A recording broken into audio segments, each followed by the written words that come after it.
Welcome to the Real Estate Wealth Podcast, where we explore real estate as the most proven way to financial freedom.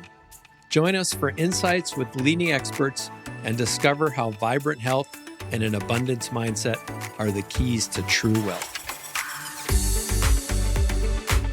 Welcome to part 2 of our interview with Brian Tracy. If you haven't yet listened to the first part of this interview, make sure to check it out. Without further ado, Brian Tracy. Hey, Brian, let's shift gears here and talk a little bit about some of the mistakes. Like we've talked about what to do, but let's talk about mistakes and setbacks, which invariably come with people and when they're building a business or building a real estate empire. So what are some common mistakes that you've seen over the years and how can people avoid those? Well, I think the number one is that they don't think well enough in advance. And that's why your favorite tool, my favorite tool, is a pad of paper and a pen. Write things down, what you've learned. Every day you should examine what you've learned. And when you have a problem, I always say that there's nothing wrong with losing money, but it is unforgivable not to analyze what you did so that you don't repeat it. So whenever you have a setback or a difficulty, remember someone like Jeff Bezos, one of the richest people in the world, says we don't make mistakes here, we learn lessons. And everybody in the company at every level is encouraged to look at every single challenge or difficulty and look into it for the valuable lesson that they can use next time. So always seek the valuable lesson, and you will always find it. And be tough on yourself and say, and what else is a lesson? And what else did we learn? But what else is a great question? What else would we do differently next time? And what else have we learned that's going to help us? And really push it. But don't be satisfied with a quick or a superficial or an easy answer. Really dig deep into it. One of my favorite stories is the story of Thomas Edison. And Thomas Edison was the most prolific inventor in American history. At one time, 1/6 of Americans were working for a Thomas Edison company. Wow. 1/6. And why? Because he just kept coming up with ideas that created complete industries. And when he was working on this idea of the electric light bulb, they all said it couldn't be done, it couldn't be done, it couldn't be done. And he said, it can be done, and it will be done, and I will do it. I will find the key. So they worked on finally finding this tungsten impregnated filament that in a vacuum glass that led to the invention of the light bulb. They were experimented like 1,130 times before they failed, tried and failed, and tried and failed, tried and failed, and week after week, and month after month, and year after year. And people said, why are you doing this? Everybody knows that man was meant to light their way through life with kerosene lanterns. And he said, no, he said, there is a solution, and I will find it. And I will not quit until I do. And eventually, suddenly they had the experiment, they turned it on, and the electric light worked. And it changed the world forever. You and I cannot even imagine not having electric light. Changed the world forever. But it was because of one man's stubbornness and determination and discipline and persistence. Just keep on and keeping on and keeping on. Now, one of the reasons why Edison was so successful was that he kept good notes. Is that every single thing they did, they wrote down. So that if I had hired a new scientist or a new engineer, is everything that had been done in a particular area was carefully recorded and organized so that a new person could start with the notes, experimental notes, and build on that. So he was, and that was not thought about at that time. At that time, they were just everybody would experiment and so on and so forth. And if it didn't work, they'd go on to something else. But he developed what is called the research laboratory. It was the critical thing that made Emerson great and made the United States great. Is this research laboratory was carefully tracking everything they did, talking about it, but writing it down so that the next generation of engineers had something to start from. And it's this Mm-hmm. with you and I is when we take a spiral notebook, as you were talking about, and write down what did I learn from this situation. And the more painful it is, the more important it is that you write down what you learned. And Right. and don't say, well, I learned this and I learned that. No, force yourself 10 things, 20 things. You'll be astonished. The deeper you dig for the lessons that you learn, the more likely it is you'll come up with profound lessons that may actually make you rich. And if you just try to cheap on it and just write down a couple of things that you learned, you're not giving yourself the full advantage. Yeah. Uh, I think that's super smart and important. I'm a big Thomas Edison fan myself, by the way, but in my office, I have a signed Thomas Edison original photograph with a letter that sits behind me. So he's kind of inspiration to me too. But I also love his famous quote, getting back to your hard work that we talked about at the beginning, right? Success is, I think he said, 1% inspiration and 99% perspiration, which yeah. I've always loved, right? Well, there's this famous story, you'll probably know it, is one of his research laboratories caught on fire. And they sent him a message, and he came out and he watched, and the whole research laboratory was in flames. And it burned down with all the notes and experiments and everything else. And he called his wife. He said, honey, you've got to get over here and look at this. You're never going to see anything like this again in your whole life. And so his wife came, and they stood out there and they watched the going up in flames. He said, "Do you know what we can do now? We can start over with none of the mistakes of the past to interfere with us. We can start brand new." And so he looked at it as a great opportunity. There's a way, by the way, a technique which I have taught to many businesses. And the technique is, imagine that you went to work one day and their entire building had burned to the ground. All right. Many companies have all kinds of ups and downs and so on. But just imagine you arrive at work and the factory, business, office is burned to the ground. Fortunately, the staff had gotten out into the parking lot so that nobody was hurt, but the business was gone.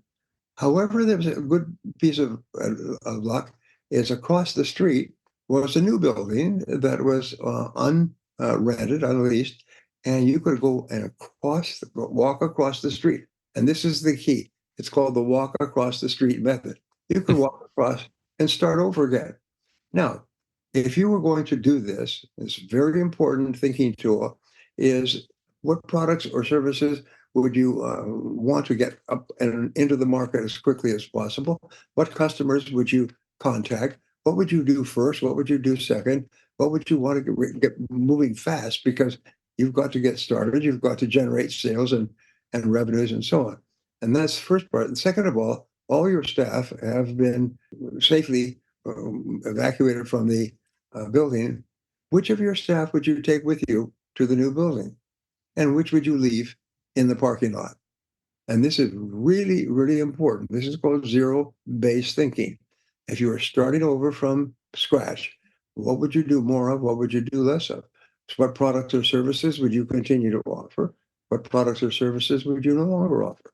What people bring with you? What people would you leave behind? And so thinking like this is something I used to teach in strategic planning. And I've done strategic planning for more than 1,000 companies over the Wow. years. And I teach them this walk across the street method. Zero-based thinking is another technique I teach them where you ask this question, is there anything that I'm doing today that, knowing what I now know, I would not start up again today if I had to do it over?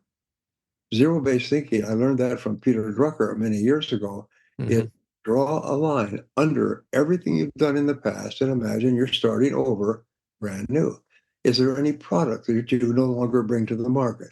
Is there any person you would not hire or assign to a particular responsibility? Is there any investment that you would not make again today? Keep asking yourself, knowing what I now know, is there anything that I wouldn't do or start doing again from this day forward? And then have the courage to say, well, I wouldn't hire this person, or I wouldn't offer this product, or I wouldn't make this decision, and have the courage to cut it off. And the question is, when do you do this? And the answer is immediately.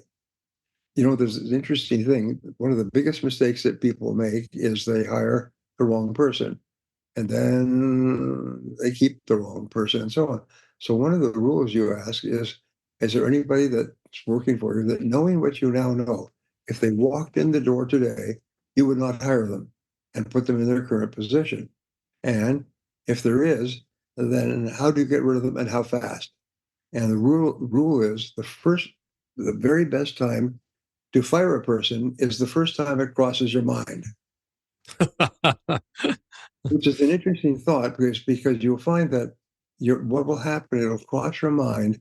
And at that point, the situation cannot be remedied. It means that the person is not a good person. I have a wonderful story. A man who was a consultant to a younger businessman. He was in his 60s, younger guy was in 40s or 50s. And he would call on him about once a month and ask him, how are things going? So one day he calls in and he sits down and he says, how are things going? He said, well, I'm going well, but I have a problem. The problem is my accountant, who's been with me for 10 years and a friend of the family and everything else, the job is going too big for him.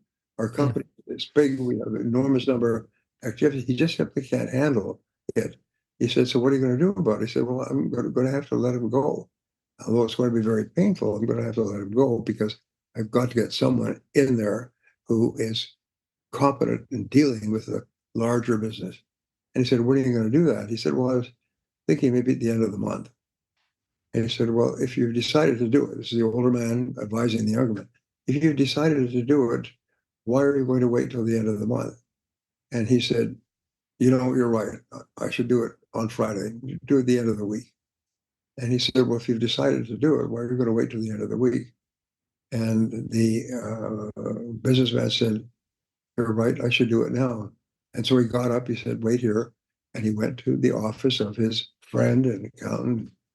He told him that the job was just too big for him and he needed to get someone else because the company couldn't grow. And he did. And they had a very emotional agreement. They would leave and take care of himself. Anyway, so he went back to the older man and said, what did you do? He said, I let him go effective immediately. He said, what did you learn from this experience? He said, what I learned was that once you make a decision of any kind, get on with it and do it immediately. Mm-hmm. Don't delay and don't drag it out. And I always love that story because that's exactly true. The most important thing you can do is once you decide to make a decision of some kind to get in or get out, get on with it. Do it immediately and keep asking yourself, if I was not now in this situation, would I get into this situation? If I had not hired this person or brought out this product or service or made this investment, would I do it again today? And if the answer is no, stop it immediately. Get out like the house is on fire. Mm-hmm. This is a characteristic of good business people, is they are always willing to admit, I made a mistake. I was wrong. I did the wrong thing. It seemed like a good idea at the time, but they don't allow their ego to get involved in business. Now, one of the most important things that you have to ask, and I teach a course called Business Model Reinvention, and it's such a great course. Maybe you and I can talk about it at a later time. Mm-hmm. Basically, business model reinvention forces you to stand back and look at your business model, which consists of 10 activities in a business, starting with what is it that you sell and who do you sell it to? And then the third thing, which is my point, is competition. In business, whatever business you're in, competition is sitting there. It's like an army on the move. It's the enemy that is going to determine your success or failure. So always ask, what is my competition? If I do this, what are they likely to do? What are they doing now? Because in order for me to be successful, I have to be better than my competition in at least one critical way. If I am not, then I don't have a chance. So always ask yourself, who is my competition? Because the competition determines how much you sell, how much profit you make, how fast your business grows, and everything. And everything has to be done with consideration to who is my competition and what are they likely to do now. And this is really important for success in real estate. The gentleman that I worked with, fabulous man, had years and years of experience. And so I would get an idea. Somebody would come to me on the side and I would take it to him. And he would say, well, look at this before you make any kind of a decision. Or think about this. Or here's something to do. And his experience opened his eyes to all kinds of negative possibilities that an inexperienced person doesn't have. So one last thing I would suggest is get yourself a mentor, not a coach, but maybe a coach, but a mentor, somebody who's older and more experienced than you, and meet with him or her on a regular basis and ask for their advice and take notes. Sometimes that could literally save you years of hard work in making the right decision, in making good decisions, in earning greater profits, in not making mistakes, all those different things that which you have experienced over and over in your business. Yeah. I mean, I think with experience comes wisdom, right? And so sometimes no matter how good you are, if you haven't gone through an experience, which maybe an older mentor could provide that has that wisdom, you just can't see it, right? And we get in our own way sometimes as well. And we don't want to hear oftentimes, advice that we need to hear as well. But I think that, with that comes that wisdom that a mentor could provide you. They say that experience enables you to recognize a mistake the next time you do it. Hey, Brian, let's shift gears and talk a little bit. We touched on mindset. Tell me a little bit about your thoughts on mindset. Like when you bring up, Edison and the lab burning down, and here's a guy where a lot of people would have looked at that situation and go, gosh, all my work, it's over, right? And Edison looks at it and goes, okay, we can start fresh here. It's a new beginning, which is completely tells me a lot about his mindset and the mindset of how successful people sort of approach a situation that's set about like that. I'd like to get your kind of thoughts on shifting a mindset and what it takes for someone to achieve success. I've always said that you have to love your customers. You also have to love your product. Your product has to be something that you care about, that makes you happy, and you're much more likely to be come up with ideas if you're optimistic. So I always say that optimism, looking for the good in every situation, and doing things well, which makes you happy. If you do that, you was it Napoleon Hill who said that if you do work that you love, you'll never work another day for the rest of your life. Right. That's a great insight. So one of the things that you have to do is be really disciplined and make sure that what you're doing is something you enjoy and you think it's important and valuable for other people. And if you ever reach the point where you're not getting a buzz from your work, you're no longer enjoying it, well, then it means that it's time for you probably to move on to something else. And so smart people are continually adjusting and moving and trying something different. The critical thing is your work should make you happy. Work should make you happy. We should work with people that you enjoy, and then you should do work. And good work is always quality work. If you're in real estate, then you're always looking to improve the quality, so your properties are easier to rent and to lease and to manage. They're more attractive to more people, so that you can charge higher levels of rent, so you can make greater profits, so that your properties increase in value more, and so on. So you're always looking for improvement, and improvement is the most powerful driving force in business success. Is always looking for ways to improve what you do, but to improve the product or service that you offer to other people, and never be satisfied. Never be satisfied. I say life is very much like a leapfrog game that kids play. Is you have to be better than your competition in order to compete successfully against them, and then they will find a way to leap over you and to be better than you, and then you'll have to leap over them and be better than them. And it never stops until you retire. Never stops. Yeah, Tony Robbins has the saying, can I, constant and never ending improvement, right? Everything in your life is can I, constant and never ending improvement. You have to look at improving all areas. of your life at all times. And it's that growth, right? That's how we grow, and that's how we learn, and that's how we get better. I don't know about you, but most people listening to this probably started off with little or nothing. I mean, it's not as if we were born with silver Yes. spoon in our mouth, lots of money, and so on. Is in America and in the world, by the way, most people start off with nothing, and they have to earn their money from the ground up. But wonderful thing is the latest research, which I study millionaires, is there's about 38 million millionaires in America today. 38 million out of 330 million people, about 10% of Americans and American families are millionaires. Now, how did they get there? Well, 77% of them started with nothing. And some of the others started with a little, if you like, or they got some money from their parents. But but most millionaires are self-made in one generation. Most billionaires are the same thing, is they started with nothing. And at the beginning, it was very hard, very hard. But over time, with compounding, their homes became more valuable. Their knowledge and their skill enabled them to make more money, and so on. And today, in the year 1900, there were 5,000 millionaires in America. Today, there's 38 million millionaires. Most people don't pass the millionaire mark until their late 40s and early 50s.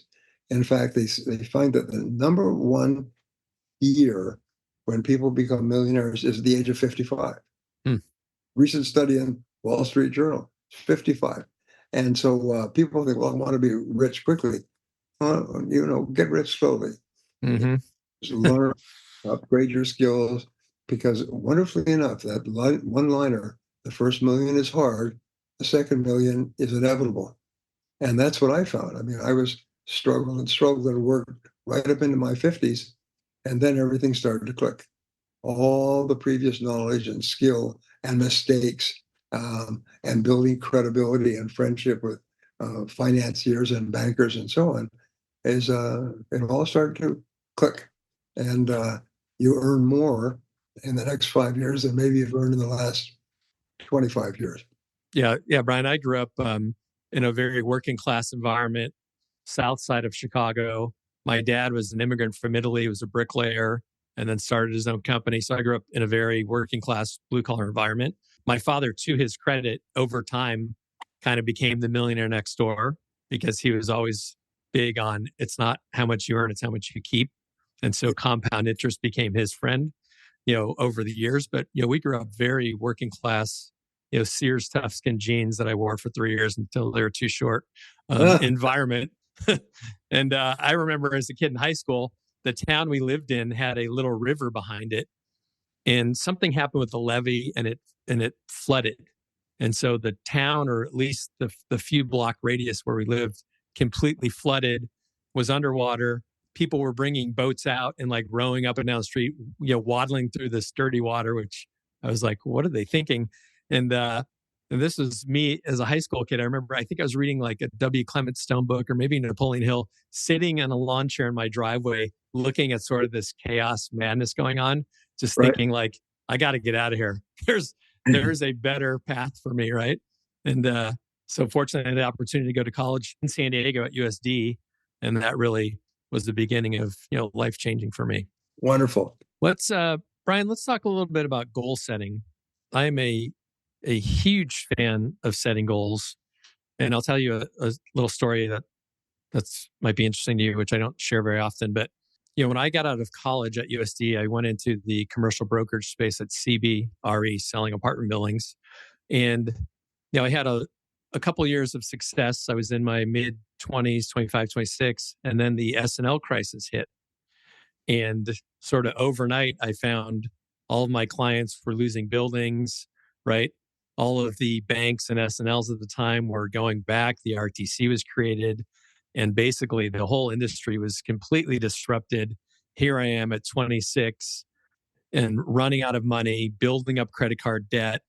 I was in a bad place, and I was completely broke.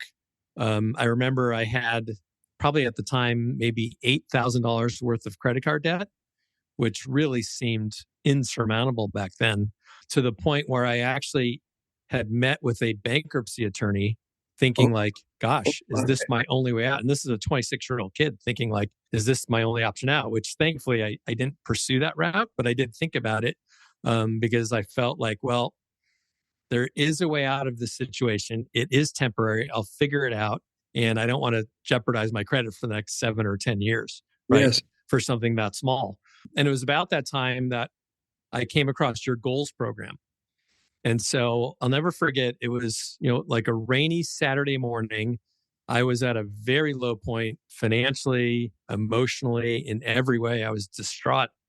And I went into this coffee shop by my home, near UTC in San Diego.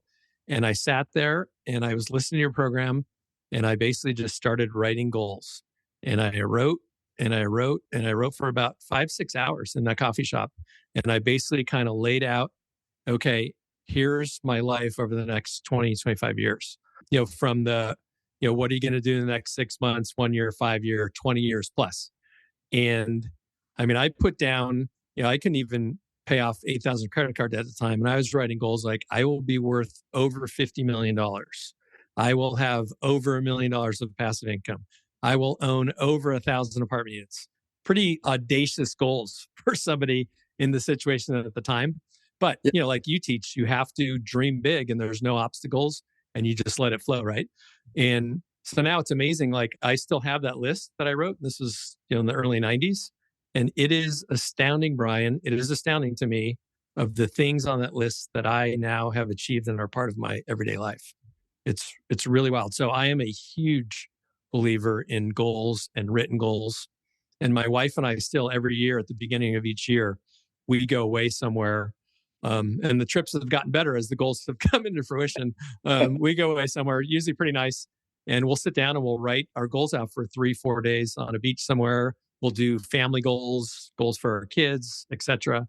And it's really become a powerful tool, and I love it. And I plan my week. Then I look back each week when I start, and I kind of look at, okay, what are my goals? Who am I? What am I trying to achieve? And I sort of work backwards. So, do you want to talk a little bit about written goals and the power and kind of your philosophy on goal setting? Well, I am passionate about that. In fact, what I'm doing between talking to you is I'm rewriting my book Goals, I and love it. this is the best-selling book on goals in history. It's sold almost I have it in my office, but yes. It's sold almost 1 million copies, and we hope by rewriting it to sell another million. And it's life-changing. More people, when they say, "You changed my life, you made me rich," I say, "What was it about my material?" Because I've written 93 books. What was it about my material that was so helpful? And they always say, they beam, like the Cheshire Cat. They beam and they say, "It was the goals. It was the goals. It changed my life. It was the goals." I had no understanding of how important goals were. Mm-hmm. One of the things that you and I could talk about this for a long time because setting goals was the turning point in my life as a young broke everything else. Yep. Here's the point: is that each person has 3 minds. One is the conscious mind, which is the one we're working with now. The other is the subconscious mind, where you store all of your previous experiences. The third is what is called the superconscious mind. And I learned about this many decades ago. But the superconscious mind is a mind that connects you with the universe. And it is the source of the law of attraction, the law of correspondence, all the different laws. But basically, when you program a goal into your subconscious mind, it passes it on to the superconscious. So it's almost like if you have look at it in an amusing manner. Imagine you rented a house and you never went into the basement at all. And then one day, for some reason, you went to the basement, you found this massive supercomputer. It filled the whole downstairs. And this is a computer that you could put in any goal or objective and just push the button, and it would generate the goal or objective for you. It had such incredible powers. Well, each person listening to us today, every person, has a superconscious mind. Most people don't use it. It's like it's a supercomputer in the basement. They don't even aware that it's there, and they don't use it. But the superconscious says that if you write a goal in a specific way, you program it into your superconscious computer, and the superconscious computer will bring you your goal at exactly the right time, in exactly the right way, at exactly the right time for you. But the most important thing for you for success, as you discovered when you were $8,000 in debt, is clarity. Clarity. You must be crystal clear about what it is you really want. And the 80-20 rule, 90-10, only 3% of people, according to research, are really clear about what they want to accomplish in the months and years ahead. And the only way that you can be clear is if you write it down in the present tense. Right. It's very important you write it down in the present tense. Your subconscious and superconscious mind can only read it in the present tense. You can't say, I will earn, I will weigh, I will achieve. No, the superconscious cannot deal with a future tense, only the present tense. So I call these the 3 Ps. They're positive, present tense, and personal. Personal is I, present tense is earn, and then positive, this amount of money. Mm-hmm. So the way that you program, there's a special way that your superconscious responds, is write it in the present tense as though it were already a fact. So for example, I say, I earn X number of dollars by December 31st, 2024. That's very simple. Einstein said a 6-year-old child should understand your goal and be able to explain it to another 6-year-old child, or you don't know what it is yourself. So that kind of, I earn X number of dollars by this date. A 6-year-old child could understand what you mean for your goal. And if you'll do that, I remember when I was about 23, 24, struggling, sleeping on the floor of a friend's one-bedroom apartment, I came across an article that said, if you want to be successful, write down your goals. You have to have goals. So I took a piece of paper and I wrote down 10 goals. And I promptly lost the piece of paper, but 30 days later, my whole life had changed. Mm-hmm. The major goal that I wanted was financial because I was struggling. And then Right. other health goals and travel goals and business goals and so on. And it was just absolutely revolutionary. If I was going to give our friends advice, it would be very simple. Take a piece of paper and write down 10 goals in the present tense.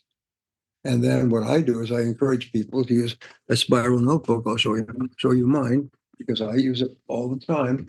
And the spiral notebook will make you rich. And it'll make you rich far faster than you could possibly imagine. We're listening to the second here. Here's my spiral notebook. And I have this and I have others and I have rows and rows. I can show you in my around my den here. I've got piles of these. And what I do is I take them out, I write down today's date, and I write down 10 goals. Then you can write historical things and plans for vacations and things like that, or tell what happened. But you write down your 10 goals every day. And Mm-hmm. I have to tell you a fun story. I used to charge $5,000 for my coaching program, and that involved coming to me for one full day every 3 months. And people would say, well, that's a lot of money. Is it worth it? How can I justify that? I say, well, I'll give you a guarantee. And I call it my double guarantee. And my double guarantee says that if you come to my program and follow the exercise that I teach you every 3 days, every 3 months, I guarantee you will double your income and double your time off in that 12-month period. Now, the minimum to come to my program was $100,000 a year. Some were 2, 3, 4, 500,000, but you had to be earning a minimum of 100,000. So doubling that against a $5,000 investment, unconditionally guaranteed. Mm-hmm. So everybody says, okay. And what happened was I had put 1,000 people through this program over 7 years, and I never had to give a refund. In fact, almost every single person in the program doubled or tripled their income in the first 90 days. And why? And the reason is it's almost like it should be dishonest, but I knew that if they write them down, and I would hand out a magazine like a book like this, I say, now I'm going to introduce you to your new best friend. This is going to be your best friend from now on. This is going to make you rich, successful, happy, and thin. And so I put them through this, and I've had them write it out and explain how to do it. And surprise, surprise, they would double, triple their income, some 5 times, sometimes 10 times in a year. But 100% of them doubled their income in at least 90, in less than 90 days. So Wow. I pass this on. I'm telling this story because I want to motivate our friends to do it. Now, people say, well, what if it doesn't work? No, that's not the right question. Right question is, what if it does work? Right. What does it cost you? It costs you, I used to joke, I say, it costs you $1.95 for a workbook. And if you can't afford it, your mother will buy it for you because she wants you out of the house. You know, so I always joke with that. And it is absolutely amazing how this works. I've taught it all over the world. And people come up, say, it changed my life. You made me rich. So after several years, maybe 2 decades, I wrote this book on goals. I took every idea that I had ever found, and I always practice the idea before I write it down. I took every idea I'd ever found and wrote it into a system, a 21 chapter system that you can buy anywhere. And this has become the best book on goal setting in the world. And why? It's because it works. It works like a darn. It's almost like once you followed my instructions and written out your goals exactly the way I explained, it's almost like you could just relax and everything will start to work.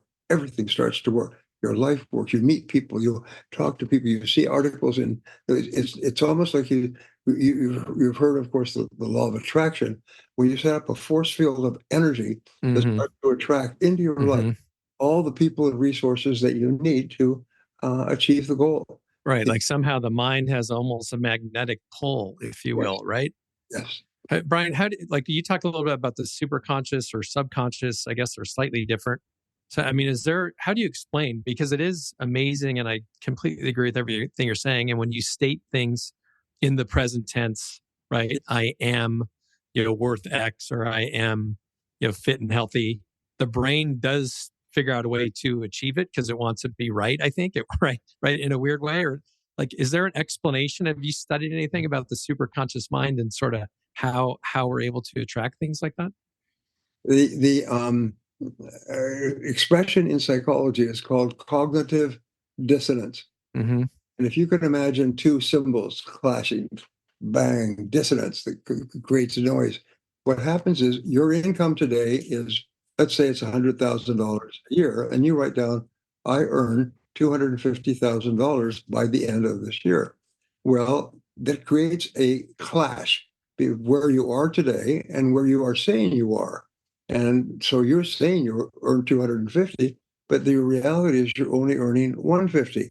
But you keep saying, I earn 250, and this creates this clash of this dissonance. And what happens is your subconscious and superconscious go to work to make your new command your actual reality. And that's why clarity is so important. And the only way you have excellent, absolute clarity is write it down, write it down, write it down. Some people write their goals down once a year. But you know what happened if you wrote your goals down once a day? The speed, it's almost like slamming your foot on the accelerator of your own life. You start to make progress and you start to come up with ideas and see things, and people stop. It's just the most amazing thing. And the wonderful thing, Ed, is there's no downside. It's not as if you could be hurt using this methodology. What it requires is discipline. To sit down and spend 5 minutes, it takes 3 to 5 minutes to write down your major goals each morning, and then get on with the rest of your life. And you'll set up this force field of energy, which you're talking about, this law of attraction, and it will start to draw into your life all the resources that you need to make your goal come true. Mm-hmm. The funny thing is that you can't find anybody who will tell you it didn't work. When they come up to me all over the world, they say it worked faster than I ever thought possible. I couldn't believe it.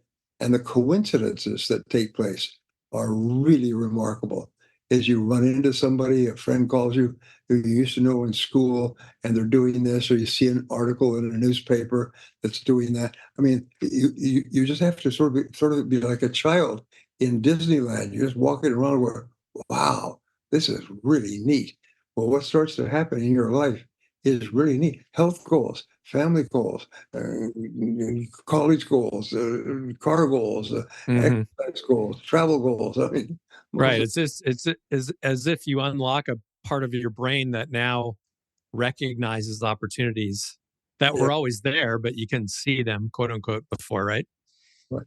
Well, one of the things my wife and I set as a goal is that we visit Paris in the springtime and spent a week in Paris. So that came true relatively quickly by the next year. And we said that was really good. And a couple of years later, we said, why don't we go back to Paris? So we did. And then a couple of years later, we went back one more time. I said, we're tired of Paris. And there's an expression, a very famous expression in Europe saying, anyone who is tired of Paris is tired of life. Spent so much time in Paris. He said, would you like to go to Paris? Oh, God, I've been to Paris. How That's about funny. Rome? Oh, Rome, London. Oh, I've been to London, Berlin. No, no. In other words, those things which seem like such extraordinary things. And we didn't, we stayed in first class hotels and went to some of the best restaurants in the world when we were in Paris because, surprise, surprise, once we set Paris as a goal, we started to make more money so that we could afford flying, and we flew first class to Paris. And I mean, it was just so astonishing. First, Hmm. first time I went to Paris, I was in a van, a Volkswagen van. I was a teenager, traveling around Europe, and now here I am. It's just astonishing. So what I'm saying is, just give it a try.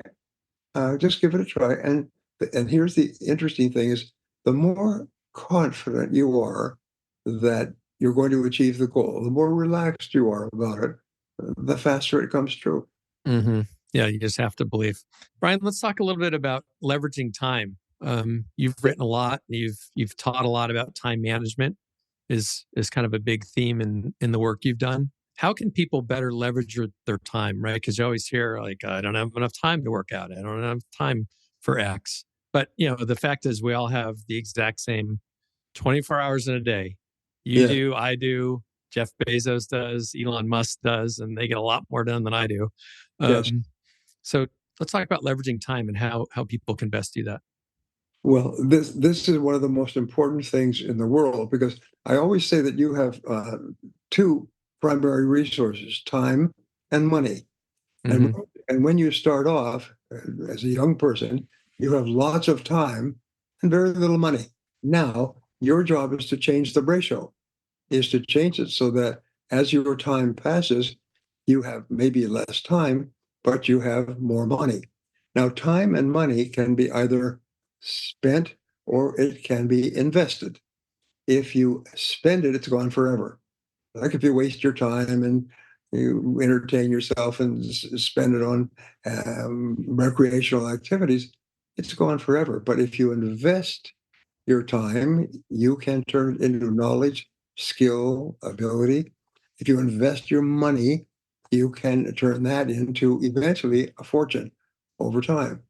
Well, now here's an interesting discovery is that they have analyzed and interviewed thousands of people. They find that the average person spends about 1 hour a month studying money. Hmm. 1 hour a month, and it's almost always at bill paying time. Always remember bill paying time. Right. Sit down at the end of the month and you pay your bill. And that wealthy people spend about 10 hours a month studying money. What does that mean? Well, they read the financial papers to see what's going on. I read the financial papers every single morning. I read the Wall Street Journal, but I also take Fortune, Forbes, Business Week, and other financial magazines, and they give you little ideas and insights. They're written by some of the smartest people about money. And Mm-hmm. just one insight can change your life. Here's an insight, by the way, that is very precious. It is that you are earning today exactly the amount that you have designed yourself to earn. Mm-hmm. That a company is earning exactly how it has been designed to earn. If you're not happy with what you're earning, then you need to change the structure. You need to change your organization. You need to do things differently. But the fact is that you are earning exactly what you have decided to earn by the structure that you have. I Now, totally agree with that. so you and I are very familiar with the concept of self-responsibility. Is superior people accept high levels of responsibility for themselves. They don't make excuses. They don't blame other people. They don't look outside themselves. They say the magic words, I am responsible. If I'm not happy with anything in my life, I am responsible for changing it. Nobody else Yes. is going to do it for me. And Mm-hmm. that attitude is the attitude of the truly superior person. They don't make excuses. They don't blame other people. They say, I'm responsible. That's one of the reasons why people say, you changed my life. You made me rich. I realized that everything I accomplished is up to me. It's not up to someone else. I've been waiting for, someone to come along. I've been waiting for lightning to strike. And Yeah, no, I completely agree with you, right? It's like, yes, I live by that. Like, if it went wrong, it's my fault. If it went right, it's my fault. If it's great, it's my fault. If it's bad, right? Everything is up to you. And you got to take responsibility. And it's the ultimate, I think, form of maturity, which I try to tell my kids, right? Be responsible for everything you do because you're in control. And I think that's the real message, right? It's like once, and that was kind of the original, I think, Napoleon Hill message. Like you have control, your mind has control of your destiny, which I'm yes, not sure up to that point people really realized, you know? Hey, Brian, I think we kind of need to wrap up here, but I just want to get your thoughts before we leave on the future. And you've been around for a little while now. I think I sent you a text. You turned 80 recently, and I said, "Hey, Brian, 80 is the new 60, so you still got some time left, and you're still writing books and doing great things, which is amazing." But in looking at the future, kind of where do you see things? And we're all kind of concerned, good or bad, about things like AI that could be a complete game changer for all of our lives, I think. And I'm just curious as to your perspective right now and where you see things. well, a spiritual writer once said that the only attitude worthwhile having is the attitude of optimism. Mm-hmm. It's just a complete belief that the world is a good place to be in, and it's only going to get better.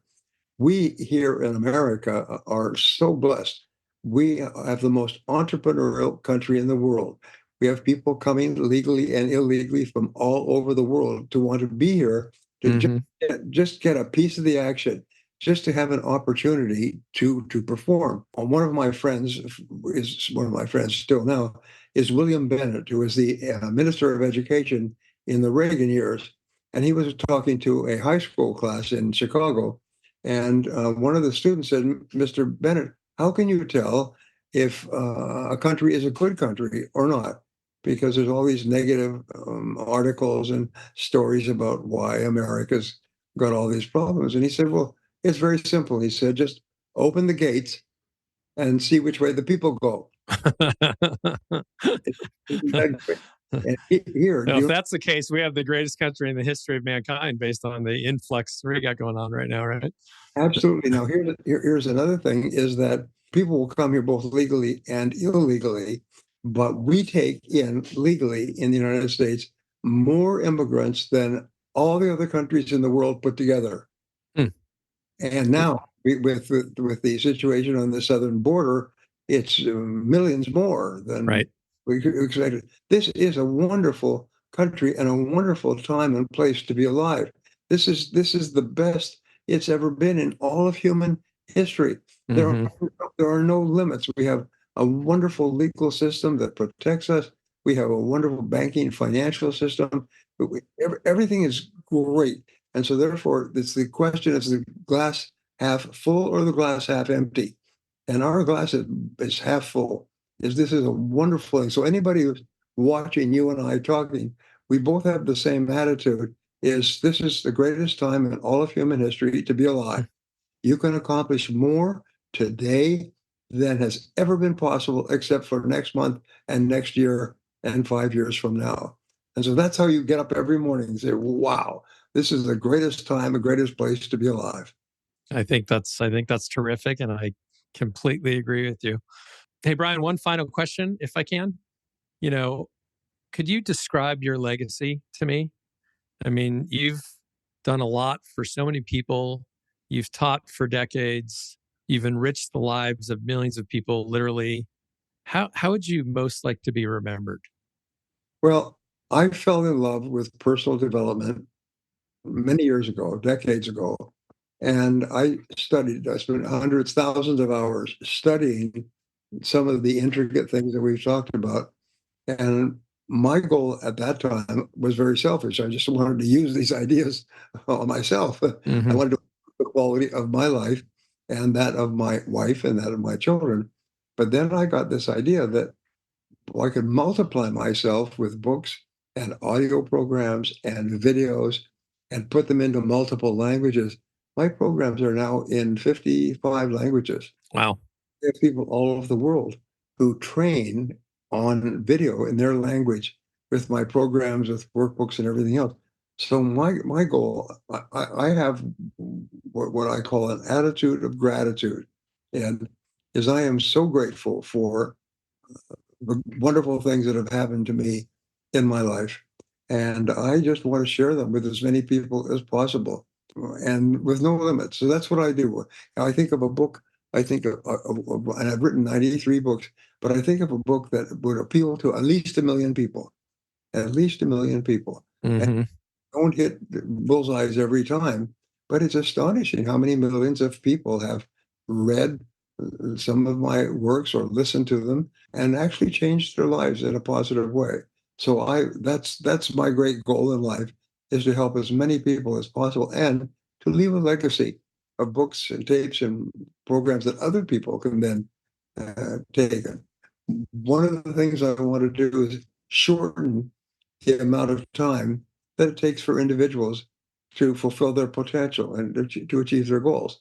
And by taking all of the best things I've ever learned and putting them into actually learnable and usable forms, it enables me to have those people come up and say, you changed my life, you made me rich. Right on. That's what I had in mind.